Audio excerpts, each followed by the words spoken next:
A quick disclaimer, I was given a review copy of Tainted Grail Fall of Avalon for free. I've had access to a review version of the game as well, and also the developers are sending me a deluxe physical edition. I've not signed any sort of deal or contract with them. I'm under no obligation to even make this video, let alone only say good things about it. With that out of the way, this video is not a full review, it is merely my first impressions after spending maybe 6 or 7 hours playing the game. Unfortunately, by the time I got the review copy, I didn't have much time left. Last weekend was my birthday weekend, so I was pretty busy, and as probably like most of you, I've got a job to do as well, so I've just been playing in the evenings during the week.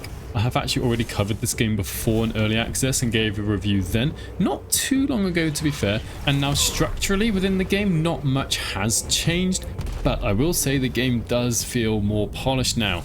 All the dialogue is now fully voice acted by the time of release, whereas before in early access some lines were missing. Inside the journal, like for example, the monsters actually have graphics now instead of just white boxes, so this is me feeling much more like a finished and complete game. One thing I have enjoyed is that there's a bit more music, different types of music. There are more recipes for making different types of potions, more items to find, more spells I think.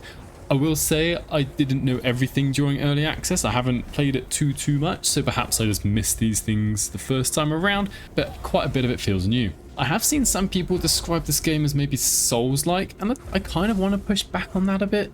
Sure, there is dodging and stamina management, but honestly, apart from that, it plays way more like Skyrim. I mean, Skyrim even had stamina management. The only kind of difference between the combat in Skyrim in this game is the fact that we can dodge. Otherwise, it's very similar.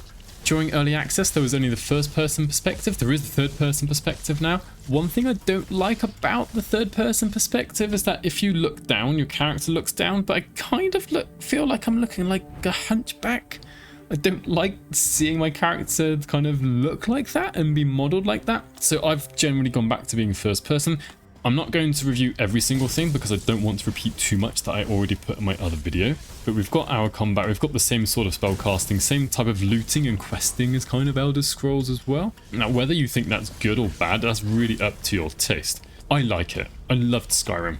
One thing I didn't really mention in my previous video, and kind of only just noticed it now when I was thinking more about how it compares to Skyrim, is that the NPCs are kind of static. They don't really move around the map at all. They're kind of in their place. They might move around a little bit at night time. Some of them go indoors and they come back out. Now I get that in this setting it's very difficult for people to move around outside. It can be dangerous. So I think the idea is that people are staying inside the safe places. This is also with a caveat that this is still only in the first act. I haven't been able to leave it yet. I just haven't had enough time to get that far. So maybe it is different in the other acts. And if it is, that'd be great. But as it stands, I'm walking around the world and it's kind of a little bit lonely. As I walk around the world, I like to have these small encounters with people walking around. You've got the traveling merchants, you've got the bandits that are walking around. There are effectively bandits anyway, inside this game, but they're always in the same place. You know where you're going to find them. And that's by itself not a bad thing, but when that's kind of the only way you come into contact with them, the world doesn't feel as lived in. Linked to that, the fact it doesn't feel lived in is the water. You can go swimming, you can go diving, and it's just empty down there. There's rocks.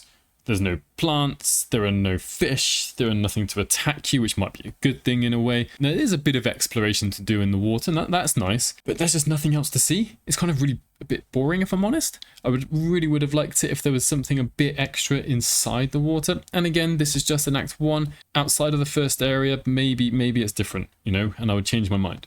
I've been playing on the kind of the standard difficulty, and I've been using a mage, just been casting magic at enemies, not been using any swords or shields, barely wearing any armor, and so far it's been fairly easy. Part of that is because I knew what to expect. I did find out from during early access that mages, magic users and casters, from my experience, had a much easier time of it. That being said, so far I haven't really felt too challenged. There are a few difficult kind of bosses and enemies, and that's good, but I've kind of found my way to get through things and it's not too difficult. I still do like the perk system quite a lot. There are loads and loads of perks. Loads of choices to make. I don't know if there's a maximum level limit, actually. Maximum level in the game. If there is, then you're really going to have to choose to specialize in what you do. My perks have just been put into spirituality perks, for example, just about combat in general, and just at the level I'm at now, I've been putting some into wands. So I'm holding a wand in one hand and then shooting magic with the other one, make the wand making my magic stronger. So it's going to be quite difficult to be kind of a generalist. You kind of want to pick one or two different things that you want to do well in, and that way that should make the game a little bit easier for you. A few other improvements I would have liked, or things that I would like to change. I know this isn't going to change, but and I said it in my previous video, I'm going to say it again. I don't like the fact that Camelot is spelled with a K. Just feeling a bit like, as I said in the other video, they're trying to be cool with the kids. Spelling it with a K. I don't know. That's just me. Maybe some people really like it. It's not a big deal really at the end of the day. I'd still like to be able to sell more than one thing at once, rather than clicking on one item and the next item and the next item and the next item, or even putting things into the stash. They got a stash. That's great. You can access the stash. One thing I like, I don't think was in early access, when you go to a trader, a vendor, you can sell things from your stash directly. Oh, that's a good quality of life thing there. While graphics aren't like a massive deal breaker for me, really not, it would be a little bit nicer to have some slightly better graphics for some of the NPCs that we see. It's really not like a huge deal for me. I've played some very old games in the past. You know, I grew up playing games. I'm not a spring chicken anymore. So while it would be nice to have better graphics, again, it's not a deal breaker. I still like the game. So yeah, those are my first impressions of Tainted Grail, Fall of Avalon. This is not a full review. I will put one out later when I've actually probably completed or nearly completed the game.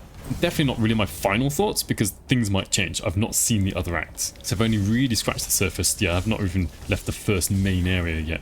If you played it in early access, you will find it quite familiar, just that little bit more polished. If you're a fan of the kind of action-adventure RPG type game that Skyrim is, then I really think you will like this. And let me know what you think in the comments. Have you played it yet? Did you play it in early access? Are you planning to pick it up? Thank you for listening to me. Thank you to all the members of my channel, and hopefully I'll catch you in the next one.